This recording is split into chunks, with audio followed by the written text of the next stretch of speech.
Mance Rayder is Rhaegar Targaryen, and don't let nobody else motherfucking tell you otherwise, alright? Good morning! Happy Friday! Welcome to yet another episode of Leaks and Lore.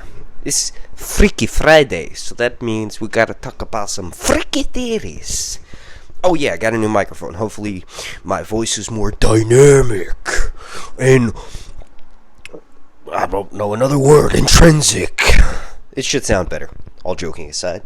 Let's talk about Mance Rayder being, secretly Rhaegar Targaryen. Alright, so Mance Rayder is a member of the Night's Watch. At the beginning of the story, he's the king beyond the wall, but eventually Jon meets up with him, and Jon is informed of the story, the origin story, so to speak, of Mance Rayder. Mance, when he was a member of the Night's Watch, is attacked by a cat of shadow, basically a mountain lion, severely wounded, and he's fucked super fast, right? So he ends up basically taken to a healer who is no longer alive, but her daughter is there, and she heals him, right? She ends up using her most precious item ever that she's ever owned, right? Her mother owned it. Her mother found it. It's basically scarlet thread from a shy, right? And it was found on the frozen shore, washed up in a shipwreck. The original person, I've explained this so many times recently, I'm sorry. It's just if I don't sound as enthusiastic. But anyway, this healer's daughter, who heals Mance, uses the scarlet thread to patch up Mance's cloak and sends Mance on his way. Mance gets back to the wall and they're like, throw away that fucking cloak. We got you a new one, a black one, right? Let's move on, right? And Mance was like, that's fucking crazy. I want to keep this at least as a keepsake because I was literally attacked. I'm not usurping my vows, so to speak, of the Night's Watch. I'm not doing anything wrong here. I just want to keep this as a keepsake. They force him to throw it away. Obviously, he doesn't. And instead of throwing away the cloak, he fucking leaves. He ditches out. He never comes back, right? Except for now, in A Dance with Dragons, or in a Feast for Crows, Storm of Swords, he's starting to make his way down past the wall, right? So that's the origin story that we're given for Mance Rayder. Now, here's the thing. Why does Mance take a liking to Jon? Well, you could argue that Jon Snow's his son via Lyanna Mormont, right? But in all actuality, no, that's not the case. He probably takes a liking to Jon Snow because he sees similarities. Jon Snow, basically when he goes back, right, to the Night's Watch, would face a similar situation, that Mance faced, theoretically, right? So let me try to wrap my head around this. If Jon were to go back to the Night's Watch after being with the Wildling camp, right, Jon would have to make up a story that's similar to Mance Rayder's in that he was forced to live with a band of wildlings to record information and all this stuff, and he's now come back to the Night's Watch. The Night's Watch would probably make him forget about all of the things, the good things about the free folk, so to speak, right? So that's kind of could be, although ultimately, when you look at the context clues surrounding Mance and Rhaegar, right, it kind of makes sense. Okay, so Rhaegar was known to play a harp. Mance Rayder, the first thing he does when Jon meets him is play a harp. Okay, Rhaegar's body was never found, right? Literally, when Rhaegar faces off against Robert Baratheon at the Battle of the Ruby Ford, and Robert strikes him down with his warhammer, and all those rubies are scattered, Rhaegar's body is never, traditionally with Targaryens, you take their body to Dragonstone, you burn them, and then you inter their ashes in a crypt below Dragonstone, or, just where most of the Targaryens are kept. That didn't happen with Rhaegar. Even though Robert Baratheon, smashed his body at the Trident, there's still some things that, the only reason why Robert took the Iron Throne is because he's got Targaryen blood on his grandmother's side. And also, the original Baratheon was half Targaryen. So Robert has Targaryen blood.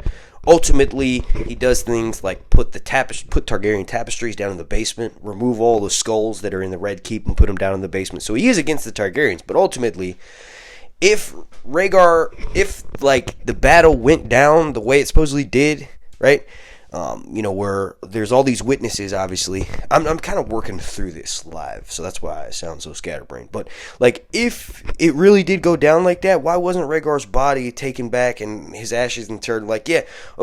Robert is fighting someone who is potentially raped his betrothed, right? That's what happened. Lyanna was betrothed to Robert Baratheon, and Rhaegar stole her away. So this is why Robert supposedly hates Rhaegar, right? Ultimately, it's like a personal dig, kind of, at Robert. Robert knew that Lyanna didn't fucking love him. There's no way he's that stupid, right?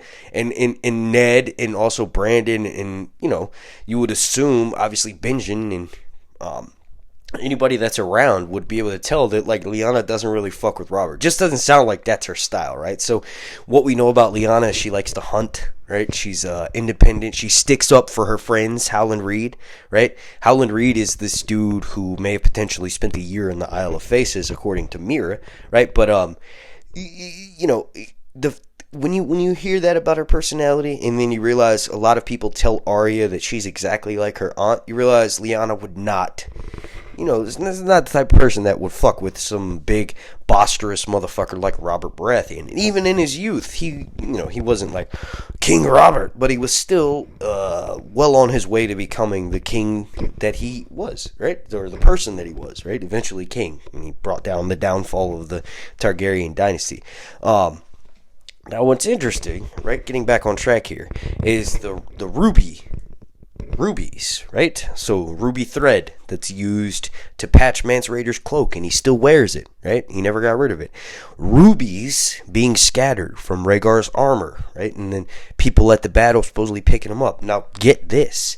Mance Rayder, still alive. Lord of the Bones is the one who was burned. The TV show, I don't know what the fuck they did, but the Lord of Bones is the one who is burning, right? So Mance Rayder's still alive, and get this, he's got a fucking ruby that's glamouring him to look like the Lord of Bones. All right, so rubies and Rhaegar and Mance are all connected. Okay, it's all connected, right? Here's another interesting thing.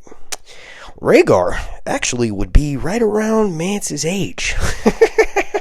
Rhaegar Targaryen, okay, is not like most of the characters in A Song of Ice and Fire. They're actually significantly younger than their show counterparts. So, for instance, Tyrion Lannister is about 28 years old. He's like 28, 29 years old. In the TV show, he's like 40 by the end, right? So, obviously, they can't help with how old certain actors look. They can't consistently keep the timeline up to not make them age up, right? But all that's besides the point, right? Because Rhaegar himself was born in 259 AC, I think, or maybe 269 AC. Nah, it wasn't 259 AC, right? And he died the year Jon Snow was born, in 283 AC. So when you do the math there, Rhaegar is barely 23 years old. He's 22 when he dies, right? And then you fast forward 15 years later, 297 AC to 300 AC. This is when the main timeline of the books has started. So he'd be a 40-year-old man, 100% capable of still being alive and doing all the things that Rhaegar does. Or, I'm sorry, doing all the things that Mance Rayder does, right? So there's a moment in A Dance with Dragons where Jon Snow and Rhaegar are dueling. Jon Snow's still under the impression... Jon Snow and Mance are dueling. Jon Snow's still under the impression that the Lord of Bones is actually Lord of Bones, is not Mance Rayder. So Jon is bested by the Lord of Bones, and mainly it's because he's deceived. The Lord of Bones is smaller than Mance Rayder, doesn't have as much reach, and is clearly not as good as a fighter as Mance Rayder. So Jon's like, I'm going to be able to beat up on Lord of Bones. Well, Lord of Bones gets the upper hand because he's Mance Rayder, this long, lengthy dude who's a great fighter, right? That you kind of question, how the fuck is he so good, right? I question, how the fuck is Mance Rayder, who is being glamoured to look like the Lord of Bones, and is fighting Jon Snow in the courtyard. Jon Snow, being the Lord Commander of the Night's Watch, knows that it's important to get the Night's Watch in fucking shape for the wars to come, right? Like, we got White Walkers and Wildlings and the Seven Kingdoms. Like, everybody needs to be practicing and shit. So Jon Snow's in the training yard. And then part of the whole integration thing of the Night's Watch and the Free Folk is that some of the Free Folk, right, like Leathers, end up becoming members of the Night's Watch. Leathers, for instance, becomes a really close companion of Jon Snow in the Night's Watch and helps tame some of the other wildlings and gets them to convert over to Night's Watch members. And there's some wildlings that even fucking join Stannis' side in Selyse Florent and join her and the Lord of Light through Melisandre, right? So one of them fucking marries, a Karstark, right? So that marriage happens in Dance of Dragons, but all that's besides the point, right? So Jon Snow is fighting Lord of Bones, secretly Mance Rayder, and Mance, like I was saying before, Mance's abilities are kind of unfounded. Like, the Night's Watch teaches their members how to fight for sure, but Jon Snow was trained in a Winterfell by a Master at Arms, and it's known that Jon Snow's training is so good, he beats the shit out of all the other recruits at the Night's Watch. So how in the fuck does some random dude like Mance Rayder, right, beat someone like Jon Snow? Now, you could argue skill, right? Age. Jon Snow's only 15, 16 years old. He may have been trained by one of the best, or the greatest ruler in Winterfell, the Master at Arms. The greatest ruler. The greatest fighter in Winterfell, Master at Arms, right? But ultimately, Mance Rayder is twice his age. So, of course, he's going to fucking have, more skill over time. Now, yeah, you could say that, right? But as of right now, Jon Snow's in his prime. Jon Snow is so fucking strong, he pulls a stake out of the ground that it took two or three other wildlings and Night's Watchmen to do themselves, right? So Jon, after being elected Lord Commander of the Wall, goes north of the Wall to go and get retrieve body parts from members of the Night's Watch that he sends out as an envoy to go and treat with more wildlings that are still outside north of the Wall. Jon wants to bring them down south because he looks at it as any wildlings that are still north of the Wall are just fuel for the Night King's army, fuel for the others, fuel to join the White Walkers. So Jon Snow ventures out north of the Wall, goes to this position where these stakes are all driven into the ground really deep, and each one of the stakes takes several men to pull up, but Jon pulls up one of those fucking stakes by himself. So Jon is very much strong. He's very much in his fucking prime, and there's really no reason why he shouldn't be able to beat the Lord of Bones, this 40-year-old motherfucker who's half starved, right? And it's mentioned that Mance Rayder was probably just a bastard who was born to a brother of the Night's Watch, and he was just born into the Night's Watch, and literally because he was a bastard and his mother was a whore, he just stayed there, grew up in the Night's Watch, and never really received casual training like Jon Snow. That's bullshit. That doesn't make any sense. He seems to progress with age in that he was taught a skill set and continues that skill set, right? And continues practicing and continues fighting. Why is he so different from all the other fucking wildlings? Like when Jon is doing his surveillance and he's pretending to be a wildling, he notices how undisciplined the free folk are. And they've got hardened stakes, and they've got numbers, and they've got weapons, and they've got this and that, but what the fuck they don't have is discipline. They don't have a set regiment that keeps them in fighting military capable condition, right? So how the fuck is Mance Rayder have all of this fighting ability? Well, let me put it plain for you. He was trained in motherfucking King's Landing by the Master at Arms there, and he kept up that training. And I just convinced you, hopefully, that Mance Rayder is Rhaegar Targaryen. Now this is a bit half-assed. Let me add some shit to it. So we did that skill set. How does that? I'm searching my brain just out loud. So how does that? Really? The next... Oh, yeah, here we go. Lastly, we did the Ruby connection. We did the fighting connection. The thing that he does for Jon Snow And the way that he treats Jon Snow and his relationship with Jon Snow, it's like a mentor, very much like a mentor, right? And it could be, like I said, that he sees himself in Jon and that they did similar things, being brothers in the Night's Watch, ultimately betraying the Night's Watch to an extent, right? But Rhaegar, Mance, also, well, let's just call him Mance, because it's confusing if I pretend he actually is Rhaegar, right? It leaves Castle Black, the safety of Castle Black, willingly goes to Winterfell and tries to rescue Jon Snow's sister. Now, here's the thing. Why in the fuck would Mance Rayder do that? Like, he's pretending to be the Lord of Bones, so you could argue that the reason why he willingly went to Winterfell under the guise of a bard is to not have to pretend to be the Lord of Bones anymore, and ultimately he could potentially try to hatch a plan to escape. But ultimately, Melisandre reminds him that as long as he's wearing that ruby, she's under his control, right? So I'm going to leave that kind of open-ended. Please let me know your thoughts down below. But in my opinion, what that means is that Mance Rayder is probably, like, if he is Rhaegar, the reason why he went down south is probably playing a part, right?